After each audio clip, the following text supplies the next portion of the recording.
손이 여호와께 부르짖어 이르되 주 여호와여 구하옵나니 나를 생각하옵소서. 하나님이여 구하옵나니 이번만 나를 강하게 하사 나의 두 눈을 뺀 블레셋 사람에게 원수를 단번에 갚게 하옵소서 하고, 삼손이 집을 버틴 두 기둥 가운데 하나는 왼손으로 하나는 오른손으로 껴 의지하고, 삼손이 이르되 블레셋 사람과 함께 죽기를 원하노라 하고 힘을 다하여 몸을 굽히매 그 집이 곧 무너져 그 안에 있는 모든 방백들과 온 백성에게 덮이니, 삼손이 죽을 때에 죽인 자가 살았을 때에 죽인 자보다 더욱 많았더라. 그의 형제와 아버지의 온 집이 다 내려가서 그의 시체를 가지고 올라가서 소라와 에스다올 사이 그의 아버지 마노아의 장지에 장사하니라. 삼손이 이스라엘의 사사로 20년 동안 지냈더라. 아멘. 네. 옆 사람하고 같이 인사하겠는데요. 잘 오셨습니다. 이렇게 인사하겠습니다. 옆 사람하면서 인사할 때 잘 오셨습니다. 저희가 2년, 3년째, 3년 만에 이제 수련회를 하다 보니까요. 저도 수련회 준비하면서 예전에 했었던 기억들이 가물가물해가지고 어떻게 했었지? 이런 생각이 드는 것 같습니다. 정말 오랜만에 수련회라고 모이게 된 것 같습니다. 이번 수련회 주제는 이제 그라운드 제로라고 하는 것인데요. 그라운드 제로는 뉴욕에 세계무역센터가 있었던 곳, 이제 9.11 테러가 일어난 지점을 얘기하고 있고요. 그곳에 이제 기념관을 세웠는데 그것의 이름이 바로 그라운드 제로입니다. 이제 그라운드 제로라고 하는 것의 사전적 의미는 이제 크게 두 가지가 의미가 있습니다. 하나는 폭격받은 지점, 0점이죠. 그 폭탄이 투하된 그 지점. 그게 그라운드 제로고요. 또 다른 의미는 새로운 시작을 의미를 합니다. 아마도 이제 미국 사람들이 그 9.11 테러가 난 것에 그라운드 제로라고 하는 이름의 기념관을 세운 것은 바로 테러가 일어난, 그 끔찍한 테러가 일어났던 바로 그 지점. 근데 그것을 우리는 기억할 뿐만 아니라 이곳에서 새롭게 시작한다라고 하는 의미에서 아마도 이제 그라운드 제로라고 하는 의미로 이름을 진 거 아닌가 생각됩니다. 이번 수련회의 제목을 이제 그라운드 제로라고 지은 것은 이것이 아마 우리 모습과도 좀 비슷하지 않을까라고 하는 생각이 좀 들었습니다. 우리는 뭐 폭탄을 맞진 않았지만요, 이제 폭탄과 같은 코로나의 그 충격을 받지 않았을까라고 하는 생각이 듭니다. 말씀드린 대로 우리가 지금 거의 3년 만에 그 수련회를 하고 있지 않습니까? 이 3년 만에 이제 수련을 하려다 보니까 목사님하고 준비하면서도 어떻게 해야 될까? 이렇게 하면 저렇게 하면 이런 생각. 옛날에는 어떻게 했지라고 하는 생각들을 이제 마음을 이제 기억을 되새겨야 되는 모습이죠. 그리고 우리가 코로나를 경험하면서 알게 모르게 이전의 삶의 모습과는 좀 다르게 삶의 패턴도 바뀌고요, 삶의 방식도 좀 바뀌었습니다. 구구절절히 말하자면 길겠지만 가장 쉽게는 이번 경험하면서도 느낀 건요. 우리가 의사결정할 때 훨씬 더 복잡해졌습니다. 예전에는 수련회 하면 이렇게 장소하고 시간만 딱 정해지면 되는데요. 여기서는 코로나가 또 있다고 보니까요. 이제 식사는 어떻게 되는지, 잠은 자야 되는지, 안 자야 되는지, 또 코로나가 좀 심해지면 어떻게 해야 되는지, 방역은 어떻게 되는지, 이런 의사결정 할 때 고려할 요소가 되게 많아졌다는 거죠. 이제 의사결정할 때 고려가 많아지면 우리도 모두게 스트레스가 좀 생기고요. 또 우리가 예배할 때도 지금 예전에는 그냥 모여서 예배하면 되잖아요. 근데 지금은 온라인으로 예배를 드려야 되고 카메라도 해야 되고 예전에 저희는 또 그 방송도 했었고요. 온라인과 대면과 비대면을 같이 해야 되는 거고요. 이런 일들이 일어났다는 거죠. 그러니까 사람이 살아가는 방식들이 굉장히 많이 바뀌었다는 겁니다. 그래서 이전과는 다른 대안들을 자꾸 생각해야 되고 또 다른 방식들도 고민해야 되는 부분이 있다는 거죠. 그 중에서도 코로나 때문에 우리가 가장 크게 영향을 받은 부분이 뭘까라고 하는 걸 좀 더 생각해 보면요. 아마도 코로나가 우리한테 가장 크게 영향을 줬던 부분은 관계성의 변화가 아닐까 생각됩니다. 그러니까 먼저 이제 사람과 사람들 사이에서의 그 관계 맺는 것이 틀려졌다는 거죠. 그러니까 예전에는 우리가 이렇게 언제든지 만나고 싶으면 만났고 또 모이는 걸 주저함이 없었어요. 근데 이제는 만나는 것에 좀 제한이 있죠. 그래서 오랜만에 누구한테 전화를 해서 만나자고 하는 것이 되게 낯설죠. 저도 마찬가지로 맨날 만난 사람들끼리 만나기도 하지만요. 오랜만에 누구를 만나려고 하면은 뭐 코로나 때 뭐 만나자고 하기가 좀 어색하고 또 좀 서로에게 부담될 수 있다는 생각이 좀 들죠. 또 모임도 되게 줄어들었죠. 그래서 만남의 횟수가 작아졌습니다. 이제 그러다 보니까 사람들이 혼자 있는 시간들이 많아졌고요. 근데 이 혼자 있는 시간을 잘 견뎌내는 사람도 있지만 또 그렇지 않은 사람들도 있죠. 그래서 요새 사람들 우리가 많이 하는 얘기가 이제 코로나 블루라고 하는 코로나 우울증 이런 얘기도 있는데 뭐 그런 것들도 여러 가지 사람들과의 그 역동적인 만남이 없어지게 되니까 그런 역동성이 그 삶 속에서 사라지게 되는 또는 줄어들게 돼서 겪게 되는 어려움이라는 것이죠.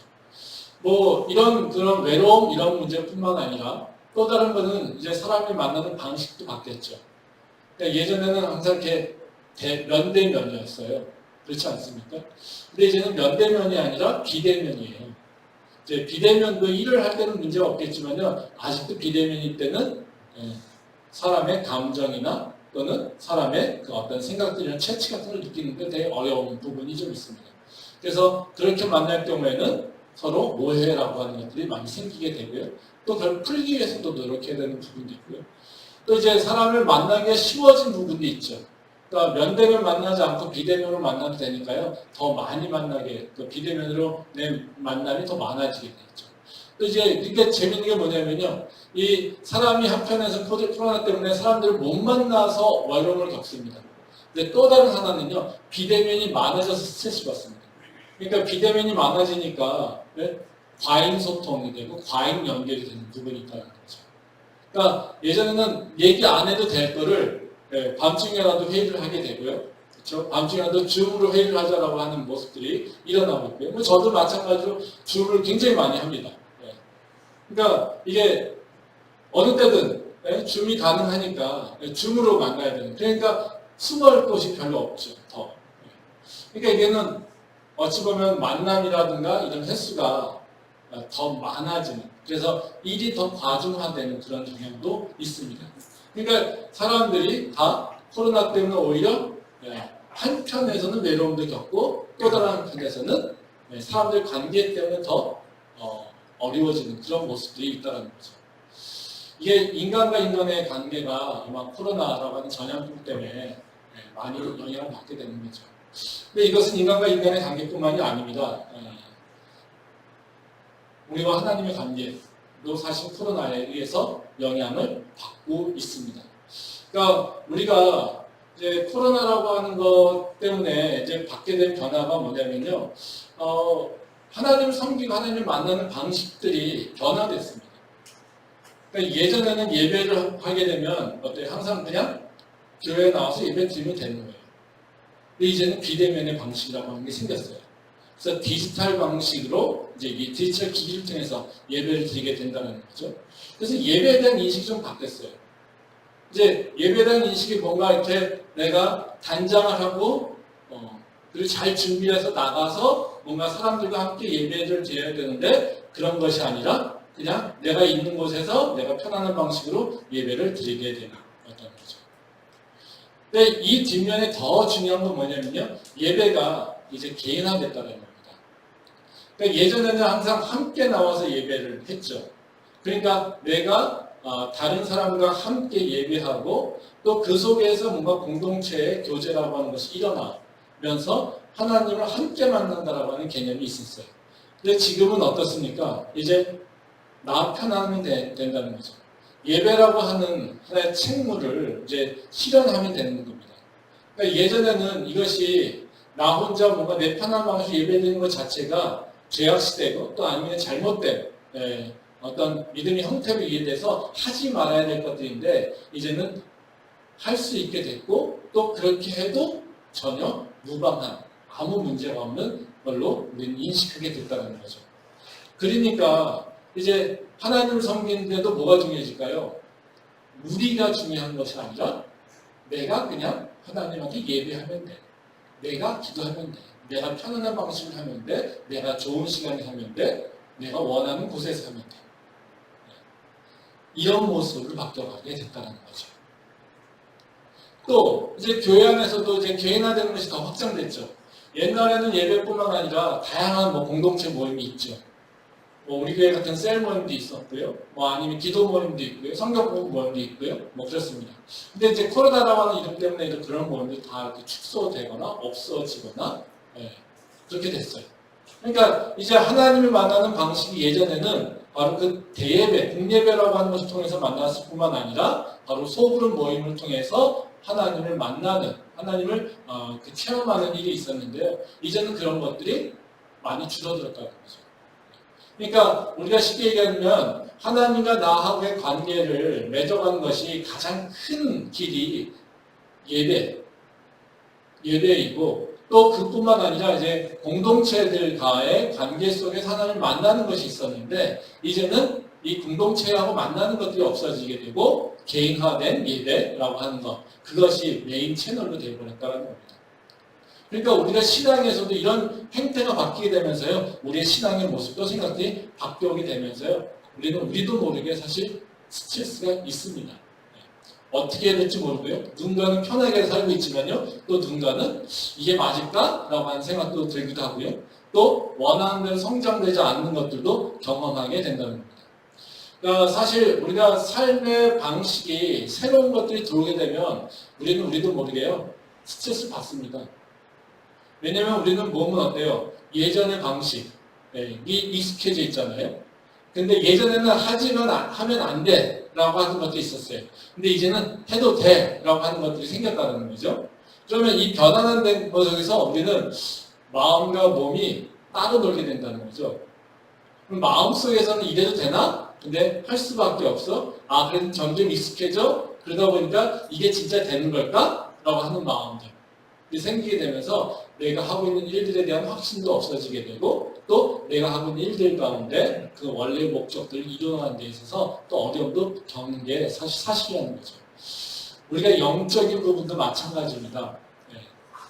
그러니까 예전에는 하나님과 만나는 관계 속에서 분명한 다양한 길이 있었는데 그 방식이 바뀌게 되니까 우리도 하나님 만나는 것에 대해서 사실 혼란을 갖게 되고요. 이제 혼란이 있게 되면요, 우리가 어느 길을 선택해야 될지를 잘 모르게 되는 것들이 바로 있다는 것입니다. 그게 우리가 겪고 있는 문제라는 거죠. 그래서 우리가 코로나 때문에 사실 우리는 별 문제가 없는 것 같지만 사실은 우리도 모르게 내 몸과 행동들이 바뀌게 되고 또 내가 옳다고 했던 것들 또는 잘못했다고 생각했던 것들이 이제는 옳게 됐고 또 옳다고 했던 것이 아니랄 수 있다고 하는 그런 생각들이 들어오게 되면서 우리도 모르게 혼란함을 겪게 된다는 겁니다. 이 혼란함을 잘 찾지 못하면요, 어느 순간 우리는 표류할 수밖에 없다는 겁니다. 그러니까 사실 우리가 어떤 일 가운데 분명한 목적지가 있고 그 가고자 하는 길이 보일 때 우리는 그 목적지를 도착하기 쉽습니다. 근데 이거 목적이 뭔지 혼란스러워지고요. 또 그 목적을 이루는 그 길들이 여러 가지가 있어서 어느 길이 맞는 것이지 라고 하는 생각을 할 때 우리는 그 길을 놓쳐버리게 될 가능성이 크다는 거죠. 이제 한번 생각해 보세요. 우리가 이제 여기서 뭐 광화문을 간다 라고 생각하면 한 길이다라고 하면 어때요? 그냥 그 길 가면 돼요. 아무 고민 없이. 그렇죠? 근데 여러 가지 길들이 있어요. 전철 타도 되고 버스 타도 되고 택시 타도 되고 여러 가지. 근데요, 이게 어느 게 빠른 건지를 잘 몰라요. 그리고 어떤 것이 어떤 비용을 만들었는지 잘 몰라요. 그래서 누군가는요 버스를 타야 돼, 누군가는 전철을 타야 돼, 누군가는 택시 타야 돼, 누군가는 그냥 자전거 타는 게 편해. 다 여러 가지 얘기를 해요. 이것도 돼, 저것도 되라고 할 때 우리는 어떻게 해요? 오히려 길이 많을 때 우리는 더 관광을 가기가 어려울 수 있다는 거죠. 그러니까 하나님을 만나는 것이 우리의 목적이고 하나님과 건강한 관계를 이루는 것이 우리의 삶의 목적일 텐데, 근데 이 하나님이 건강하게 만나는 것이 뭔지 또 그 건강하게 만나기 위해서 우리는 무엇을 해야 될지 정확하게 모르고 있을 때, 우리가 판단하고 있지 못할 때, 그리고 그것에 혼란이 있을 때 우리는 사실 이리저리 나도 모르게 표류하다가 그냥 그 건강함을 놓쳐버리게 된다는 거예요. 그래서 코로나가 뭐 대단한 영향이 있다는 것보다요, 우리도 모르는 사이에 우리를 그냥 방황하게 만드는 부분이 있다는 겁니다.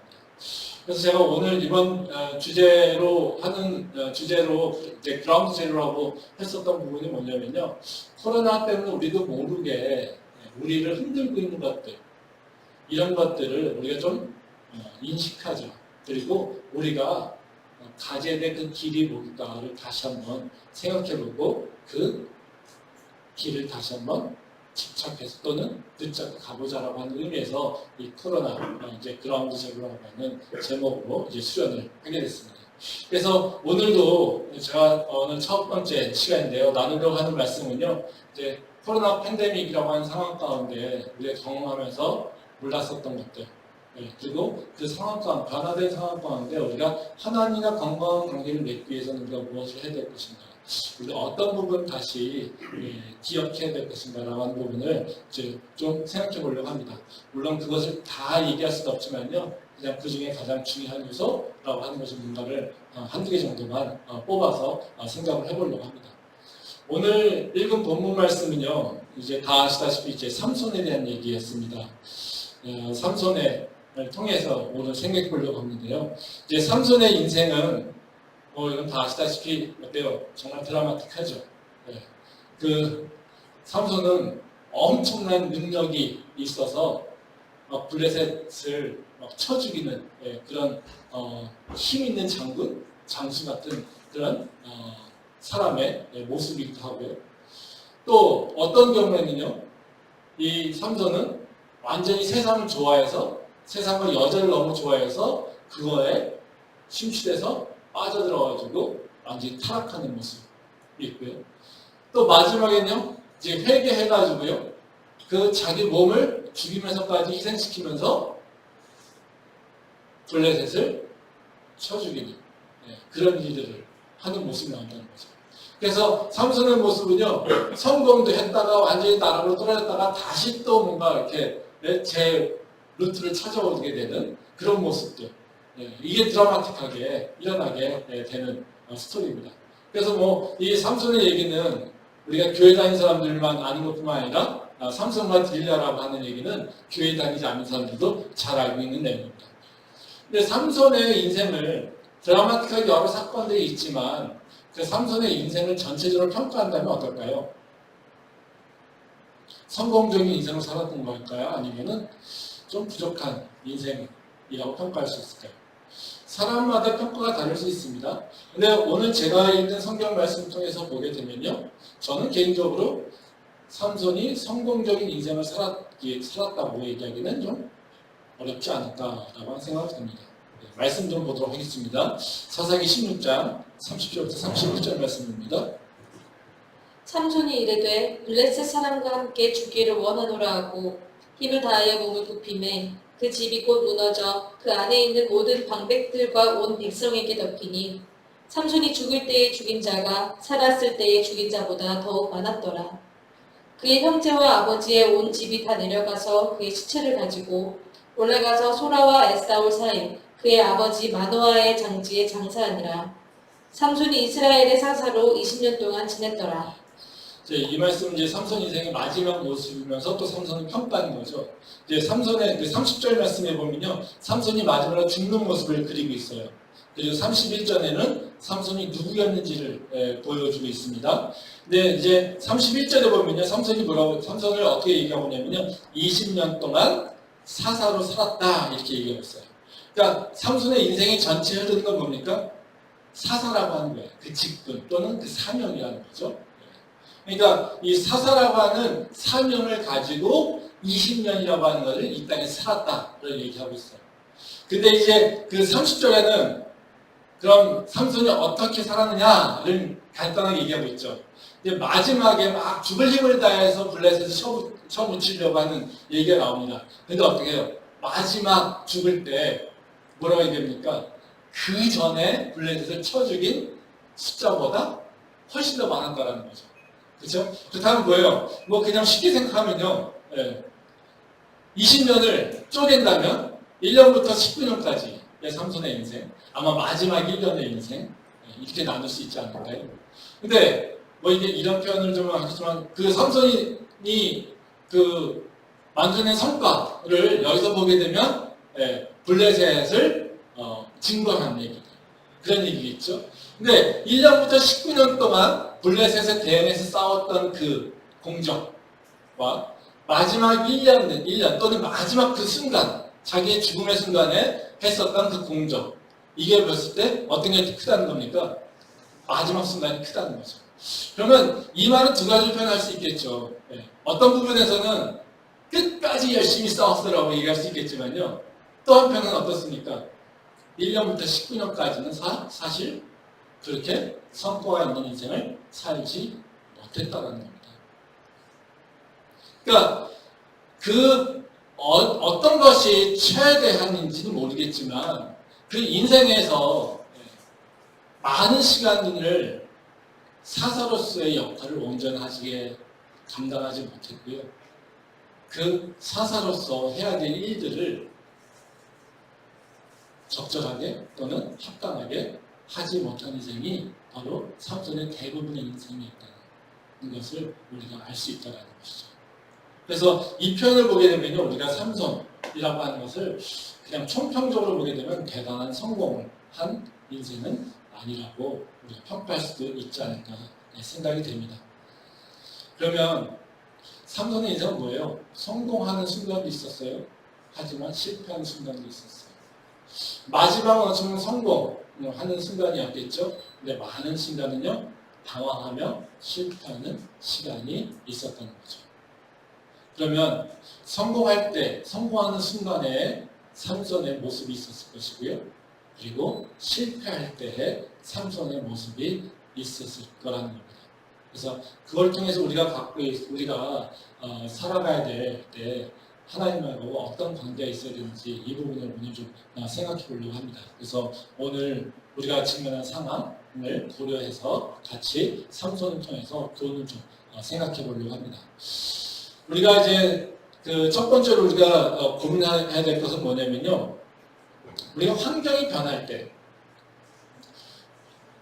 그럼에도 불구하고 우리는 언제나 하나님의 사람으로서 능력을 발휘해야 됩니다. 이것이 하나님의 사람이죠.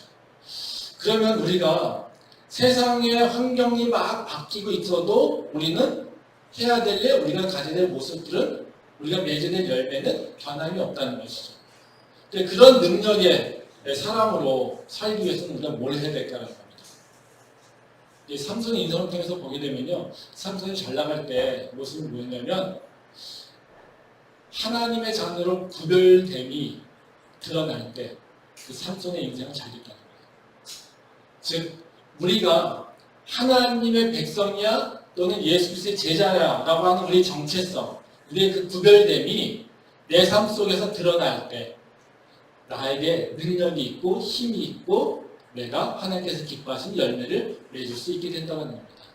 말씀 한번 보겠습니다. 사사기 16장 19절부터 20절 말씀입니다. 들릴라가 삼손에게 자기 무릎을 베고 자게 하고 사람을 불러 그의 머리털 7가닥을 밀고 괴롭게 하여 본즉 그의 힘이 없어졌더라. 들릴라가 이르되 삼손이여 블레셋 사람이 당신에게 들이닥쳤느니라 하니 삼손이 잠을 깨며 이르기를 내가 전과 같이 나가서 몸을 떨치리라 하였으나 여호와께서 이미 자기를 떠나신 줄을 깨닫지 못하였더라. 이 말씀은 이제 삼손이 능력을 잃어버리는 상황을 얘기하고 있어요. 이제 삼손이 이제 사랑하는 여인 그 들릴라가 삼손에게 어디서 너 능력이 나오느냐를 계속 물어봅니다. 그랬더니 2번까지는 이제 거짓말을 해서 넘겼어요. 근데 들릴라가 계속해서 당신이 날 사랑하면 이렇게 거짓말하면 안 되지 막 이렇게 얘기하니까 삼손이 결국 들릴라에게 얘기를 했어요. 내 머리에서 나온다. 내 머리를 자르게 되면 나는 힘을 잃어버릴 거야. 이제 그 얘기를 듣고 이제 들릴라가 삼손을 저어놓고 머리를 자르죠. 그러니까 삼손의 능력이 없어지게 됩니다. 한번 생각해 봅시다. 삼손의 머리가 왜 중요할까요? 신할까요, 그냥? 하나님께서 삼손을 왜 머리라고 하는 것으로 능력의 의미를 얘기했을까요? 이 삼손을 따라가려면 우리는 다 머리를 장발로 해야 될까요? 아니죠. 그렇죠? 네. 그럼 삼손에 의해서 삼손의 머리를 통해서 드러내고자 하는 하나님께서 뜻은 뭘까요?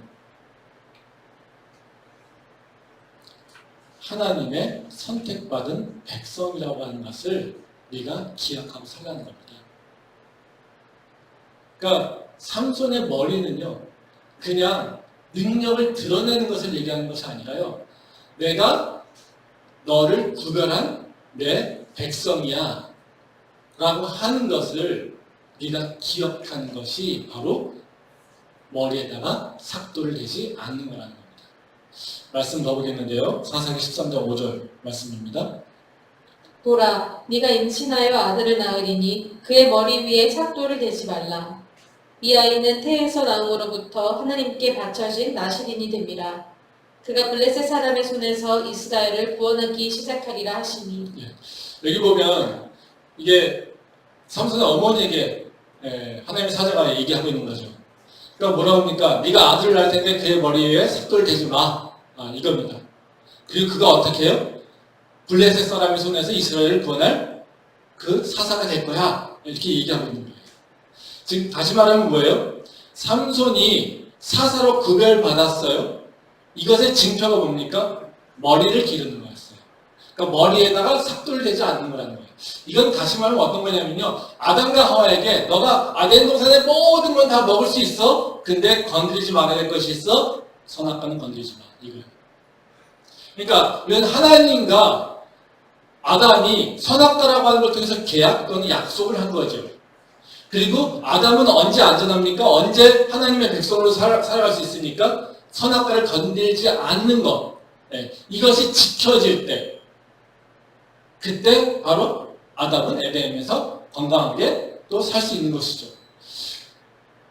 여기서 지금 삼손의 머리라고 하는 것은 뭐냐면요, 하나님이 삼손을 선택했어. 이스라엘 백성들을 블레셋으로부터 구원할 바로 그 구원자인 것을 내가 선택했어. 그러기에 그 일을 감당하려고 할 때 그 일을 네가 감당하려고 그 삶을 살아갈 때 너는 절대로 머리를 자르면 안 돼. 이렇게 얘기합니다. 그러니까 삼손의 머리라고 하는 의미는 뭐냐면요, 나 구별된 자야. 내가 누군지 아니, 내가 머리를 안 자르는 이유는 뭔 줄 아니? 하나님께서 나를 구별했어. 그리고 하나님께서 나를 사사로 부르셨어. 이것이 바로 삼손이 기억하는, 바로 머리를 통해서 기억하고 있는 모습이라는 거죠. 우리가 하나님을 믿어요. 이것으로 끝나면 안 됩니다. 내가 하나님의 아들이고 하나님의 딸이고 그리고 내가 예수 그리스도의 그 제자라고 하는 것을 내가 뭔가 드러내는 삶을 사는 것이 우리가 해야 될 일이에요. 왜냐하면 우리를 예수님께서는 뭐라고 부르십니까? 빛이고 소금이라고 얘기합니다. 그러니까 우리는 그냥 숨겨져 있는 것이 아니라요, 우리는 예수 그리스도의 빛이 내 안에 있음을 드러내야 되는 거예요. 예수 그리스도의 그 짠맛이 내 안에 있음을 드러내는 것이에요. 그것이 드러날 때 나는 건강해지게 되는 거예요. 근데 그게 아니라 내가 예수를 믿어. 근데 나는 예수를 믿는데 나는 어떤 일을 해야 되는지, 나는 무엇을 해야 되는지 모르겠어. 그냥 나는 믿어. 이러고 있으면요, 나를 통해서는 하나님의 능력이 드러나지 않아요. 그러니까 내가 세상과는 구별되어 있어. 내가 세상과는 달라. 나는 하나님께서 나한테 특별한 사명을 주셨고 나를 통해서 하나님께서 이루고자 하는 것이 있어. 나는 그것을 이루려고 살아. 라는 그 믿음의 고백이 있을 때 우리에게 있어서 하나님의 능력이 드러나게 된다는 거예요. 그래서 우리는 내가 믿습니다라고 고백하는 것, 이것에서 이제 더 한 번 나가서 뭘 해야 되냐면요, 나 하나님의 자녀야. 하나님이 나를 사랑하셔서 나를 아들로 삼으셨어. 나를 딸로 삼으셨어. 예수 그리스도가 나를 제자로 삼으시고 나를 일꾼으로 삼아주셨어. 이 고백에 그걸 할 수 있어야 되고요. 그 고백에 합당한 삶을 살겠다고 하는 게 우리가 가져야 될 삶의 모습이에요. 지금 삼손이 머리를 잘라도 될 그 비밀을 여인에게 알려줘서 머리를 잘리게 한 건 뭡니까? 내게 주신 그 구별됨을 포기해버린 거예요. 생각해보세요. 머리를 잘려나갈 때 삼손이 알려줄 때 하나님 안 믿었겠습니까? 하나님을 부인했겠습니까? 그렇지 않아요. 하나님을 믿고 있었을 거예요. 믿는다고 했었을 거예요. 두려워한다고 했을 거예요. 그렇죠? 근데 믿는 자로서 합당한 모습으로 거룩함을, 그 구별됨을 나타내지 못했다는 거예요. 그러니까 삼손에게 있었던 능력이 사라지게 된다는 거예요. 그래서 우리가 믿는 자라고 한다면 우리가 고민해야 되는 부분이요. 나 믿습니다라고 고백하는 것뿐만 아니라 거기서 더 나아가서 내가 어떻게 하면 하나님의 자녀로서 구별되지라고 하는 것을 얘기합니다. 세상에 대해서 내가 구별된 자야. 나는 하나님에게 특별히 구별된 자야. 나는 너희랑 들리게 예수께서 나를 사랑하셔서 나를 위해서 십자가를 죽이시고 나를 구원해 주셨어. 그래서 나는 이제는 버려진 자가 아니라, 나는 죽을 자가 아니라, 나는 죄에 붙잡혀 있는 자가 아니라, 나는 세상의 노예로 산 자가 아니라, 나는 세상의 권력의 노예가 아니라, 나는 세상의 돈의 노예가 아니라, 나는 하나님의 자녀야. 이것을 드러낼 수 있어야 된다. 사실 우리가 믿는 자로서 도전받는 건 뭐냐면요. 이 시대의 변화가 일어날 때 그 시대의 변화에 맞춰서 나는 어떻게 믿는 자로서 또는 구별된 자로서 그것을 드러낼 것인가에 대한 싸움이 우리가 직면한 싸움이라는 거예요. 저는 예전에 한 10년 전부터 10년 전 정도 이전부터 이제 나왔던 얘기가 뭐냐면 청년주사에서 크리스천이라고 드러내는 방법, 술 먹지 않는다고 회식에서 선포하는 거. 그쵸? 한때 뭐 목사님들이 맨날 그런 얘기 했었죠. 네. 회식 자리에서 아마 누가 술자리를 있게 되면, 네? 믿는 자는 어떻게 해요? 네. 거기서 그 앞에 회장이든 누가 있든지 간에 상관없이, 네? 나는 크리스천일 땐 술 못 먹습니다라고 술 잘 엎어버리죠. 네? 이런 거 많이 하시죠. 그래서 무슨 사단장이 뭐 이런 얘기하고 군대에 있어서도 믿는 크리스찬들 사단장이 그 뭐 군단장 누가 높습니까? 뭐 어쨌든 뭐 국방부 장관 앞에서 내가 술을 안 먹었어. 이런 얘기 되게 많이 하시죠. 저는 개인적으로 그건 동의하지 않습니다. 우리가 크리스찬이라고 하면 술 안 먹는다고 드러내는 것이 크리스찬이라고 드러내는 걸까? 사람마다 틀릴 수 있겠죠. 네. 저는 그것이 구별된 거라고 드러내는 방법이 옳다고 생각하지 않아요. 크리스찬인 것을 드러내는 것은요, 하나님의 말씀과 그리고 십자가예요. 현실입니다. 그래서 직장에서 크리스찬들이 가장 두려운 게 뭡니까? 무서운 게. 보통 이럴 때는요, 뺀질뺀질하게 자기 이익만 찾고 돌아다니면서 회식 가자면 나 크리스찬이어서 술 못 먹어요. 네. 저는 그런 애들 정말로 경멸합니다. 네. 어디 가서 크리스찬이라고 얘기하면 안 돼요. 그런 친구들. 내가 크리스찬이라서 술 못 먹어요 라고 하려면요, 평소에 손해봐야 돼요. 평소에 헌신해야 되고요. 뺀질뺀질 하지 말아야 되고요. 오히려 섬길 수 있는 사람이어야 돼요.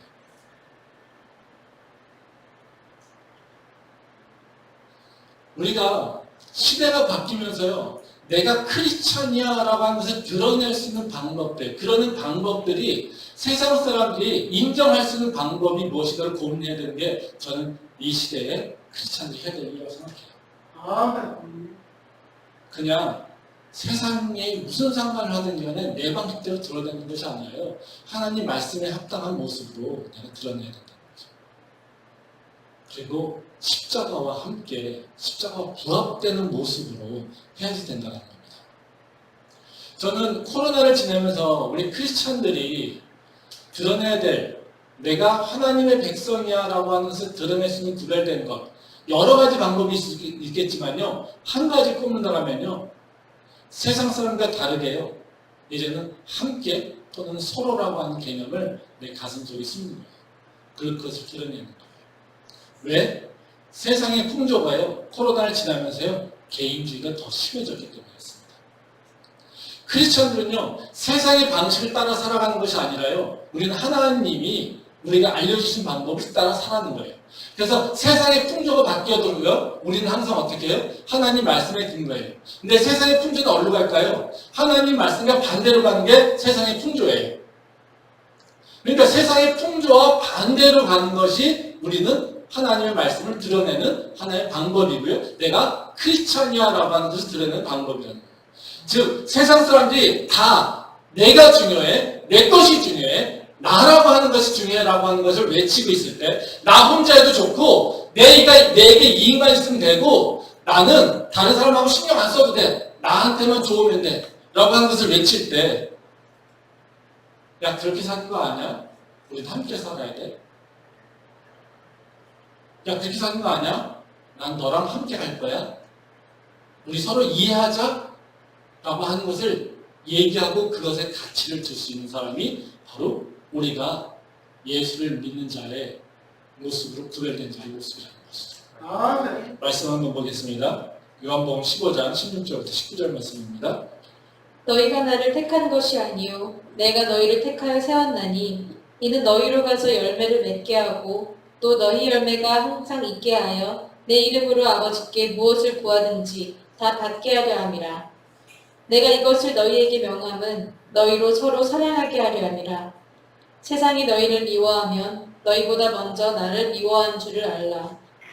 너희가 세상에 속하였으면 세상이 자기의 것을 사랑할 것이나 너희는 세상에 속한 자가 아니요 도리어 내가 너희를 세상에서 택하였기 때문에 세상이 너희를 미워하느니라. 이 말씀은 우리가 잘 아시는 말씀이죠. 예수님이 우리에게 이제 세상과 다르게 살아갈 것을 말씀하시는 내용입니다. 그러니까 예수님께서 뭐라고 하십니까? 너희가 세상하고 연합하지 마. 그리고 나와 연합해야 돼. 근데 그 나랑 연합하는 거, 이건 어떻게 얘기하십니까? 내가 너희를 사랑한 것까지 너희도 사랑하라. 이렇게 얘기해요. 너희가 서로 사랑할 때 세상이 너가 내게 속한 것, 예수님에게 속한 것인 것을 알게 될 거야. 이렇게 얘기하고 있다는 거죠. 즉, 우리가 하나님의 백성이라고 하는 것을 드러낼 수 있는 법, 이게 뭡니까?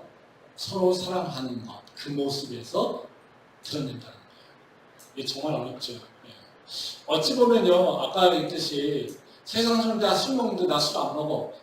그러니까 난 크리스천이야. 이렇게 드러내는 건 정말 쉬워요, 어찌 보면. 그렇지 않습니까?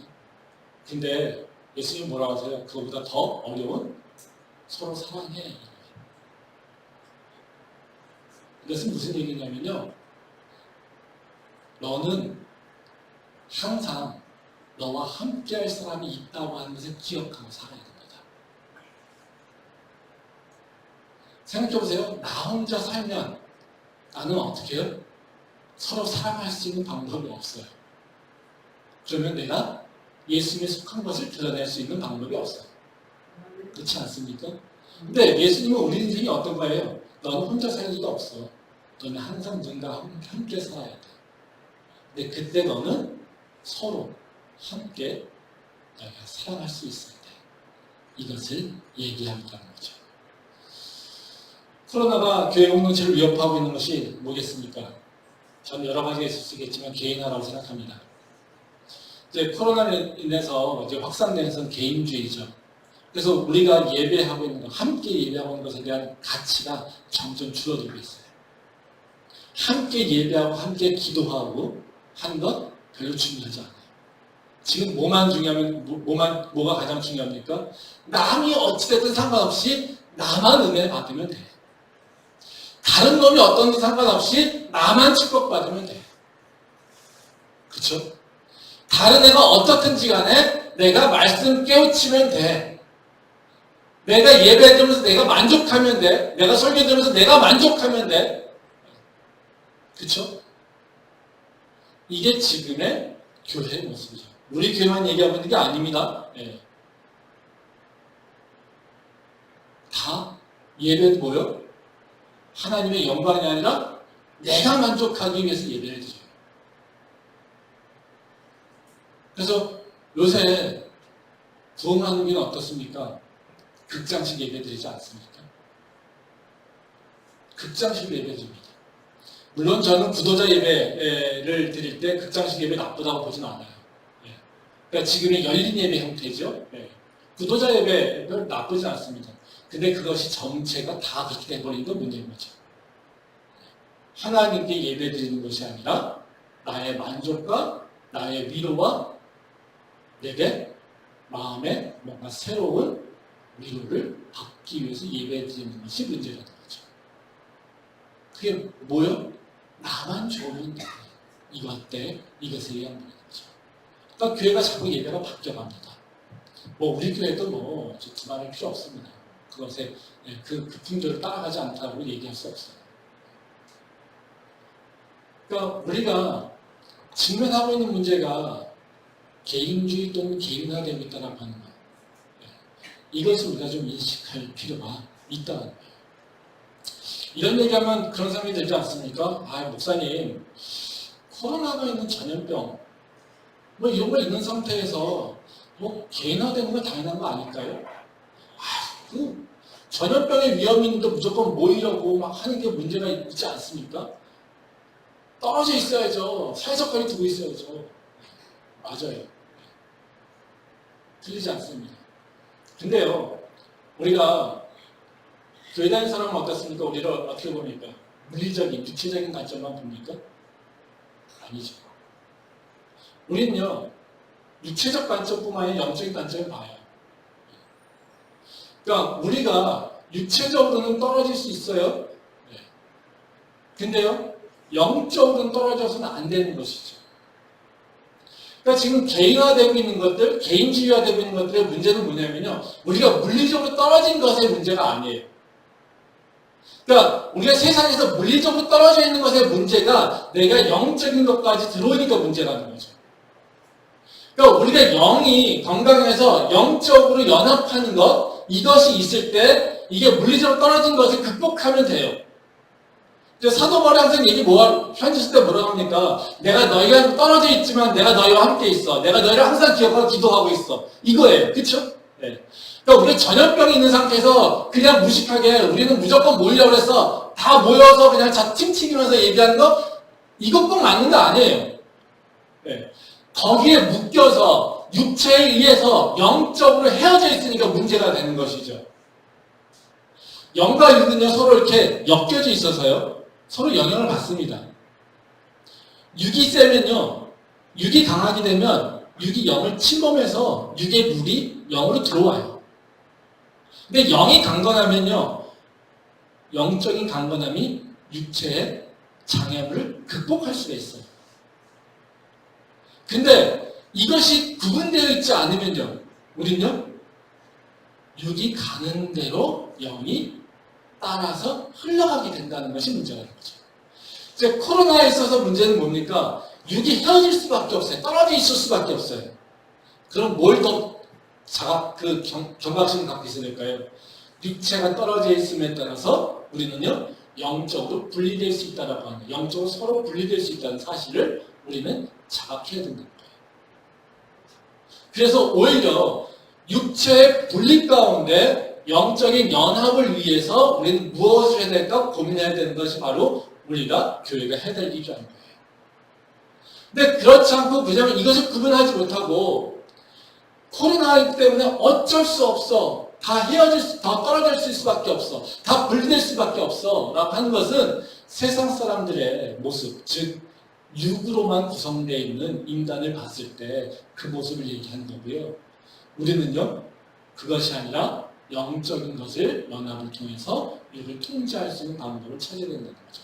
즉 여기서 개인주의라고 하는 건요, 몸이 떨어지는 것만을 얘기하는 것이 아니라요, 영적인 개인주의를 얘기하고 있는 것입니다. 그것을 우리가 경계해야 될 필요가 있다는 거죠. 우리가 영적인 개인주의를 왜 경계해야 될까요? 영적인 개인주의화가 됐을 때요, 우리가 하나님의 약속하신 능력을 받을 수가 없어요. 그러니까 예수님께서 우리에게 약속하신 그 능력과 그 축복을요, 우리가 누릴 수가 없어요. 영적으로 개인화되었을 때. 말씀 한번 보겠습니다. 사사기 16장 28절입니다. 삼손이 여호와께 부르짖어 이르되 주 여호와여 구하옵나니 나를 생각하옵소서. 하나님이여 구하옵나니 이번만 나를 강하게 하사 나의 두 눈을 뺀 블레셋 사람에게 원수를 단번에 갚게 하옵소서 하고. 이 삼손의 인생이 전체적으로 총평을 봤을 때 그게 성공하지 못한 인생이라고 얘기했잖아요. 근데 삼손이 왜 성공하지 못한 인생을 살았을까? 그 사람 가운데 깔려 있었던 그 믿음의 색깔이 뭘까라고 하는 것을 우리가 좀 생각해 볼 필요가 있습니다. 이 말씀은 바로 그 말씀을 잘 보여주고 그 삼손이 갖고 있는 그 믿음의 색깔이 뭔지를 보여주고 있어요. 근데 이 삼손의 그 믿음의 색깔은 뭐냐면요, 나중심주의였어요. 자기밖에 생각하지 않습니다. 지금 읽은 말씀이 뭐냐면요, 마지막 삼손이 공을 세울 때죠. 3,000명 이상을 죽였을 때, 수천 명을 죽였을 때 모습에 하나님께 자기의 그 타락한 것들, 죄진 것들을 회개하면서 간절히 기도하면서 마지막이라도 나를 쓰어달라고, 마지막에 내 원수를 갖게 해달라고 이렇게 기도하는 내용이 바로 지금 읽은 내용이에요. 근데 이 기도 내용을 한번 보세요. 재밌는 게 뭐냐면요, 뭐라고 하세요? 나를 생각하옵소서. 그쵸? 나를 강하게 하사 나의 두 눈을 뺀 저 블레셋 사람들에게 원수를 단번에 갚게 해주세요. 한번 생각해 보세요. 삼손은 누굽니까? 정체성이 사사예요. 자기가 사사라고 한다면 그 사명이 분명해요. 블레셋의 손에 잡혀있는 이스라엘 백성들을 구원하는 게 사사가 해야 될 일이에요. 20년 동안이나 그 일을 해왔어요. 마지막으로 자기가 끌려서 이렇게 지금 블레셋 사람들의 노예거리로, 그리고 놀이거리로, 놀이개거리로 지금 대우받고 있는 모습이 왜 그렇습니까? 그 역할을 안 했기 때문에 그래요. 이스라엘 백성들을 블레셋 손에서 건져내지 못했기 때문에 그래요. 근데 마지막 기도하는 내용이 뭡니까? 사사로서의 역할은 얘기하고 있지 않아요. 뭐만 합니까? 나를 생각해 주시옵소서. 나를 강건하게 해주시고 내 원수를 갚게 해주세요. 뭐만 생각합니까?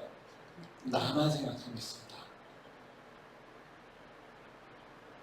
삼손의 인생은요, 왜 실패했냐면 그 인생 전체가요, 나의 즐거움을 채우기를 원했어요. 그리고 나의 원수를 갚는데 하나님께서 주신 능력을 다 써버렸어요. 말씀 한번 더 보겠습니다. 사사기 15장 6절부터 7절 말씀입니다. 블레셋 사람들이 이르되 누가 이 일을 행하였느냐 하니 사람들이 대답하되 딥나 사람의 사위 삼손이니 장인이 삼손의 아내를 빼앗아 그의 친구에게 준 까닭이라 하였더라. 블레셋 사람들이 올라가서 그 여인과 그의 아버지를 불사르니 삼손이 그들에게 이르되 너희가 이같이 행하였은즉 내가 너희에게 원수를 갚고야 말리라 하고. 이 말씀은 이제 삼손이 블레셋의 곡식밭에 막 불을 지른 사건이 일어나는 거거든요.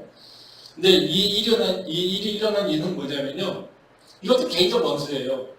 블레셋이 이스라엘 백성들 쳐들어와서 괴롭히니까 야, 우리 민족을 괴롭혀? 이러고 나가지 않아요. 이게 뭐냐면요, 야, 내가 사랑하는 여인이 있어서 그 여인하고 결혼하기로 했어. 근데 장인이 반대해가지고 그 여인을 다른 사람한테 시집 보냈어요.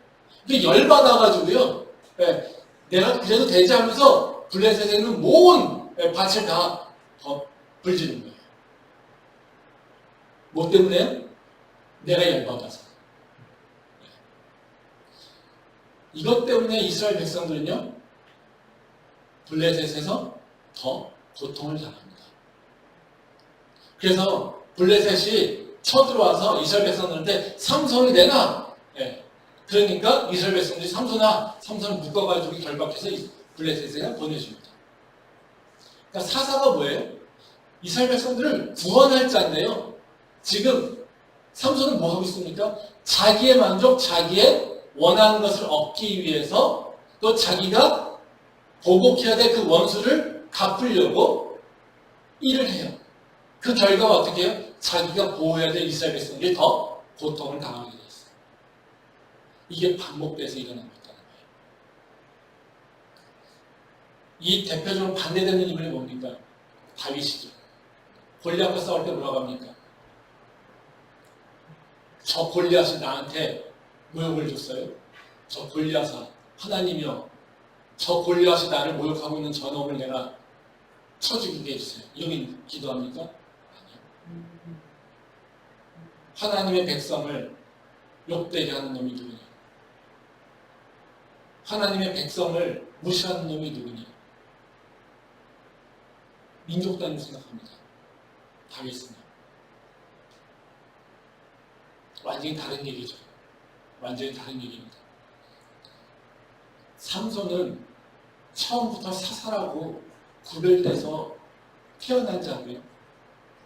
다윗은 그렇게 선택받은 자가 아니라 자기가 이스라엘 백성들, 이스라엘의 왕보다는 뭐 자기가 뭔가 새로운 인물로 뭔가 되고자 하는 마음으로 나갈 때조차도요, 생각이 완전히 다르다는 거예요. 삼손이 왜 실패했느냐? 삼손은 자기 것밖에 보지 않았기 때문에 좋습니다. 내가 사랑하는 여인을 쟁취하기 위해서, 내가 사랑하는 여인을 내게 빼앗았으니까 내가 그것을 보복하기 위해서, 이게 삼손의 모습인 거죠. 우리가 하나님의 백성을 하나님의 영광을 위해서 우리가 부름받았습니다. 그런데 내가 잘 먹고 잘 산다, 내가 만족하고 내가 기쁨을 누린다, 이것을 위해서만 살 때 우리는 어떤 모습이 될까요? 우리를 통해서 하나님의 기적은 드러나지 않습니다. 우리를 통해서 하나님의 영광은 나타나지 않습니다. 그것이 삼손께서 얘기하고 있는 것이죠. 전혀 우리가 개인주의라고 하는 것, 그리고 나에게 중심이 맞는 그 신앙의 색깔을 버려야 되는 이유는요, 나를 통해서 하나님의 영광이, 하나님의 능력이 드러나기를 원할 때 우리는 그걸 버려야 된다는 거예요. 저는 그걸 버릴 수 있는 믿음이 우리는 있기를 소망합니다. 그러면요, 우리가 이제 해결책을 좀 찾아야 되지 않겠습니까? 예.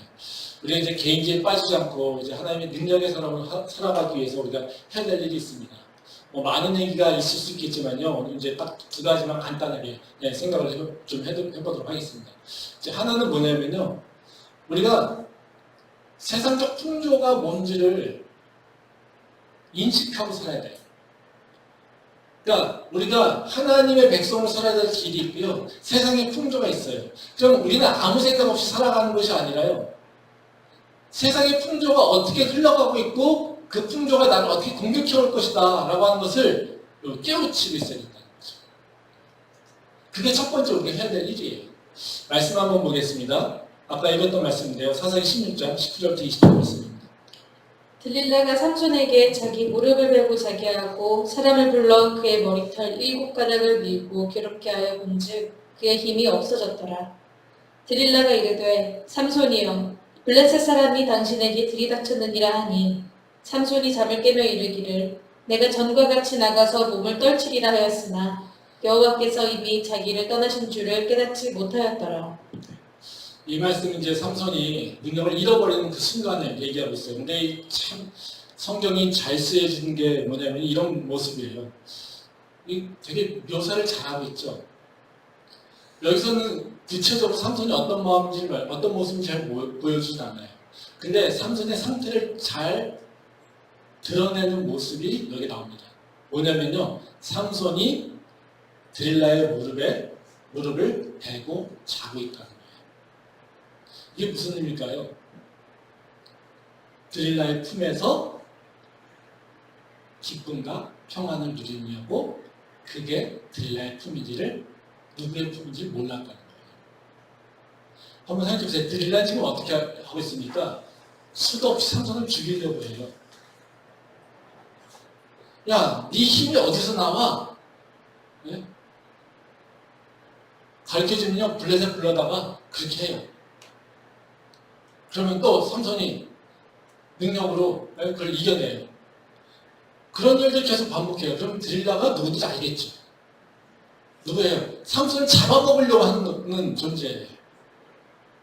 근데 지금 삼손이 어디에 가 있습니까? 드릴라의 무릎을 베고 거기서 자고 있어요. 그때 삼손의 능력을 잃어버려요. 우리도 똑같죠. 세상의 풍조가 우리한테 계속해서 들어옵니다. 우리한테 어떤 모습을 들을까요? 아주 달콤하고요, 아주 편안하고요, 그렇죠? 우리의 오감과 모든 것을 이 육체의 정욕을 다 채워주는 일들이 일어날 거예요. 그렇지 않겠습니까? 근데 그 존재는 뭡니까? 세상의 풍조는 우리를 잘되게 하는 게 아니라 우리를 무너뜨리게 하는 거겠죠. 근데 우리가 내가 편안하면 돼, 내가 즐거우면 돼, 내가 안전하면 돼, 나만 기쁘면 돼, 나만 잘 되면 돼, 나만 배부르면 돼 라고 하면 그것이 세상의 풍조였든 아니면 하나님의 품이든 별로 중요하지 않을 거예요. 구별하지 않겠죠. 그치? 그게 어떤 모습이요? 삼손의 모습이란 거예요. 크리스찬들은요, 기본적으로 고민하고 살아야 될 게 뭐냐면요, 하나님의 말씀을 모시고 세상의 이야기는 뭐지? 구분하는 거예요. 기도할 때도 마찬가지예요. 기도할 때도 가장 어려운 게 뭡니까? 하나님의 말씀이 무엇인지, 어둠의 영의 얘기가 무엇인지 구분해야 되는 거 아니에요? 내가 제안을 받았을 때도요, 네? 우리가 뭔가 해야 되는, 기본적으로 해야 될 게 뭡니까? 분별 아닙니까? 우리가 어떤 만남을 가졌을 때도 우리가 누군가를 만났을 때 어떻게 해요? 그걸 분별해야 되는 거 아닙니까? 이 사람이 나한테 도움될 사람인가 아니면 나한테 해가 될 사람입니까? 또 나한테 어떤 제안이 들어왔을 때 이 제안들이 나한테 도움될 일인가 아니면 내가 해가 될 일인가? 이걸 분별하고 판단하는 게 당연히 우리가 해야 될 일 아니겠습니까? 우리 영적으로도 마찬가지 아니에요? 어떤 것들이 풍조가 들어와서 우리한테 가르쳐줘요. 이렇게 살면 돼, 이렇게 살면 되라고 얘기해요. 그럼 우리가 해야 되는 게 뭐예요? 첫 번째, 잠깐 스탑. 내가 좀 생각해보자. 어떤 게 맞는 건지. 하나님 말씀과 지금 세상에서 내게 옳다고 얘기하는 것들을 서로 구별할 수 있어야 돼요. 분별하려고 하는 마음이 있어야 돼요. 이게 기본이에요. 크리스천들이 가져야 돼요. 근데 그거를 하지 않으려고 하는 모습들, 그러면 무너지게 된다는 거예요. 무너지는 건 금방입니다. 네. 바로 이 필터링을 하지 못할 때 우리 삶은요, 그냥 무너지게 돼 있어요. 그래서 크리스천들은요, 항상 내게 뭔가 제안이 있고, 내가 뭔가 하고 싶은 일이 있고, 내게 뭔가 들어오는 생각들이 있을 때 먼저 해야 될 일은 뭐냐면요, 그것이 맞는가? 하나님의 뜻인가? 하나님의 생각일까? 이거를 필터링해서 찾아가려고 하는 것이 있어야 되는 거예요. 그걸 잊어버려서는 안 된다는 거예요. 우리가 영적으로 해이해졌을 때 일어나는 게 뭐냐면 그 필터링을 하지 못해요. 그래서 항상 어떻게 해요? 사고치고 후회하죠.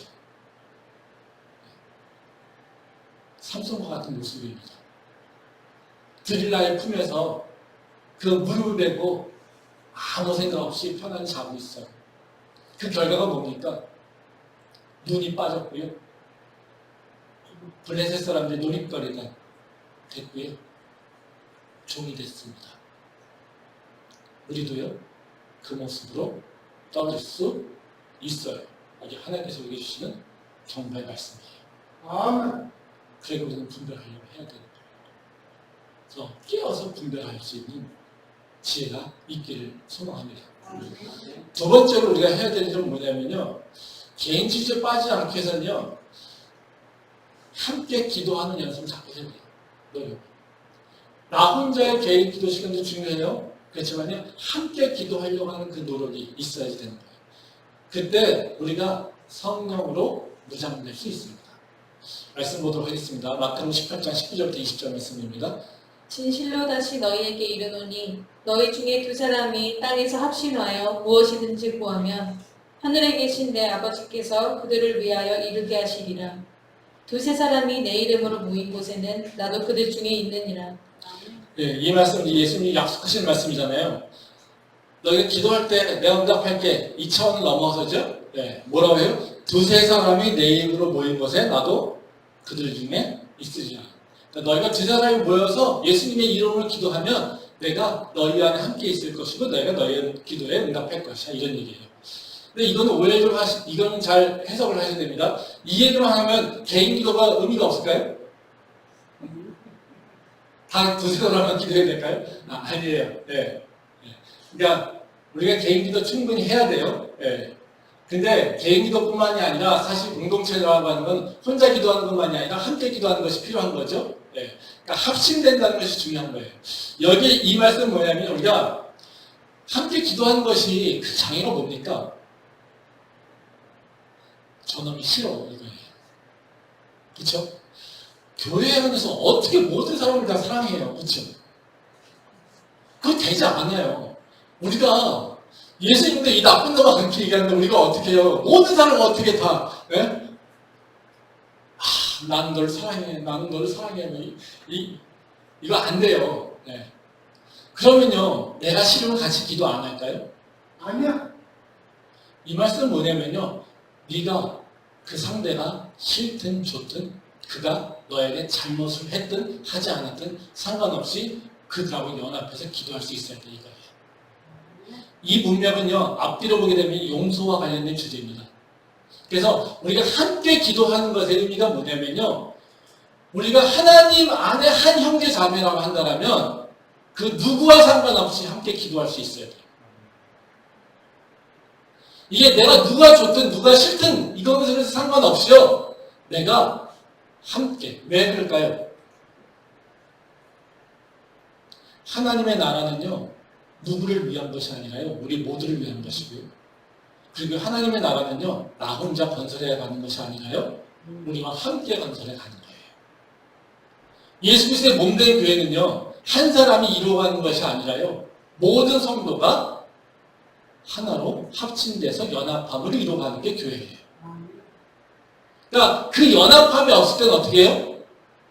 교회는 깨지게 되어 있고요, 예수 그리스도의 몸은요, 이루어지지 않게 되어 있어요.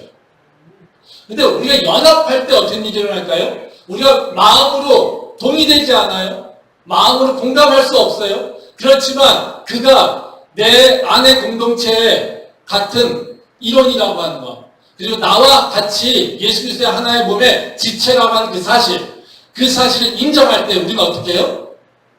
연합할 수 있게 되는 거예요.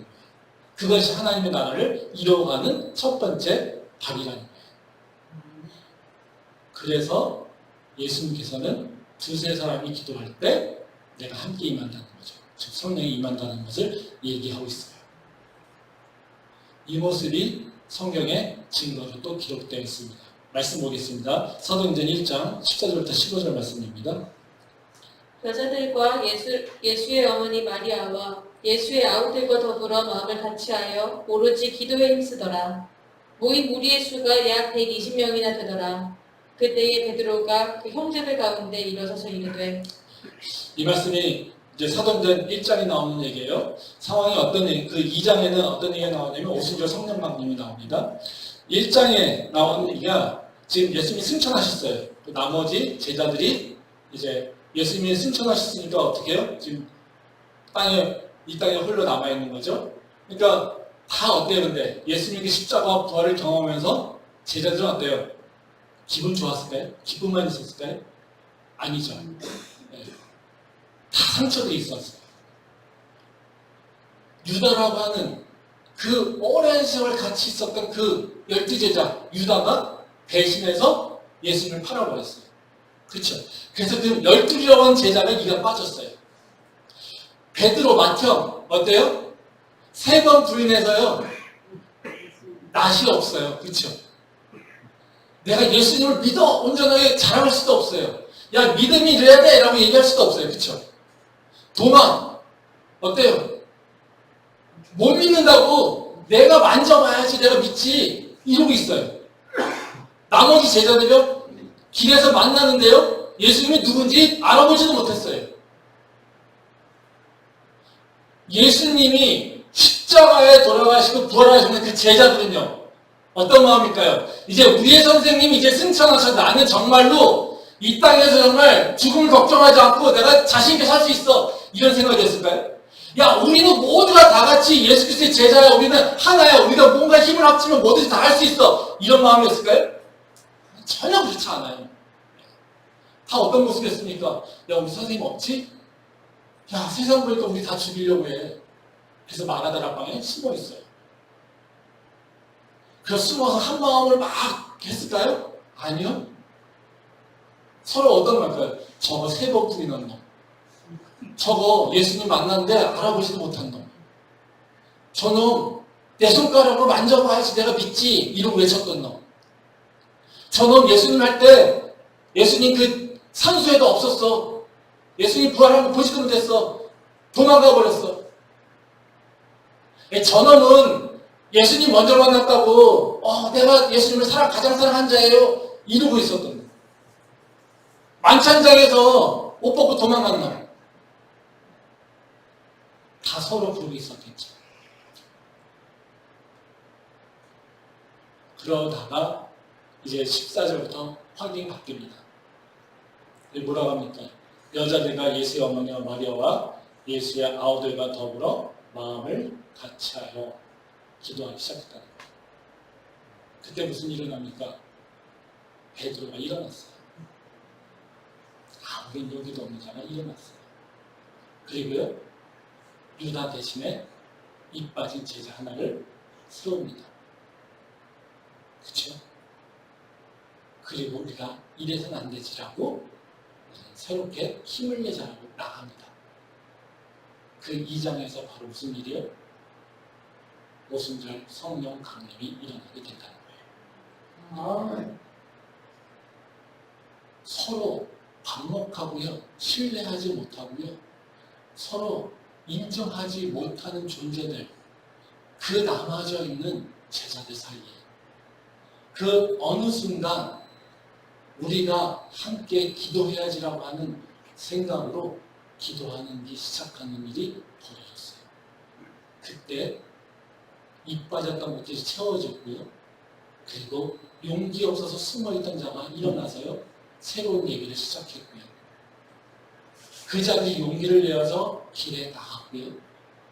그 자들이 길에 나갔을 때 하나님께서 성령을 보내주셔서 기적과 이적들이 나타나서 그들이 얘기할 때, 베드로가 설교할 때 수천 명이 돌아서고 회개하는 역사가 일어났다는 거예요. 그게 성경이 얘기하는 겁니다. 두세 사람이 모여서 기도할 때 하나님의 역사가 일어나겠다는 것을 보여주고 있다는 것이죠. 개인주의를 극복해야 하는 것, 전염병 시절에는 분명히 우리가요, 육체 건강도 지켜야 됩니다. 근데 우리는요, 육체가 중요한 것보다 더 중요한 건 우리 영적인 강건함이 있어야 됩니다. 그 영적인 강건함을 누리기 위해서는요, 이제는 내가 아니라 우리라고 하는 것을 생각하기 시작해야 되고요. 함께라고 하는 것을 기억해야 되는 것이고요. 두세 사람이 합심하여 기도할 때 하나님의 기적이 나를 통해서 일어나고 있다는 그런 사실을 우리가 믿고 있어야 되는 거고요. 그래서 내가 누구인지 간에 하나님께서 나에게 한 공동체의 일원으로서 연합하여서 예수 그리스도의 몸을 세우라고 하는 그 사명을 받아들이면 그 누구든지 간에 그를 품고 함께 기도할 수 있어야 됩니다. 그것이 우리에게 원하시는 하나님께서 우리가 원하는 믿음이라는 거예요. 세상이 코로나로 인해서 아무리 개인화되고 그리고 더 복잡해지고 삶의 패턴이 바뀐다 하더라도요, 이 세상을 다스리는 분은 하나님이십니다. 그 하나님께서 말씀하신 대로 우리가 살아갈 때 우리는요, 세상이 아무리 이상하게 바뀐다 하더라도요, 우리는 안전합니다. 어디 안에서요? 예수님 안에서. 바로 그것을 믿고 나갈 수 있는 우리가 될 수 있고 소망합니다. 그래서 세상 풍조에 따라 살아가는 것이 아니라 하나님의 말씀에 따라 두세 사람이 함께 기도하고 성령의 은혜와 능력을 체험하며 그 예수 그리스도의 그 능력의 이름을 선포할 수 있는 우리 교회 캠퍼스의 모든 성도들 될 수 있기를 소망합니다. 기도하겠습니다.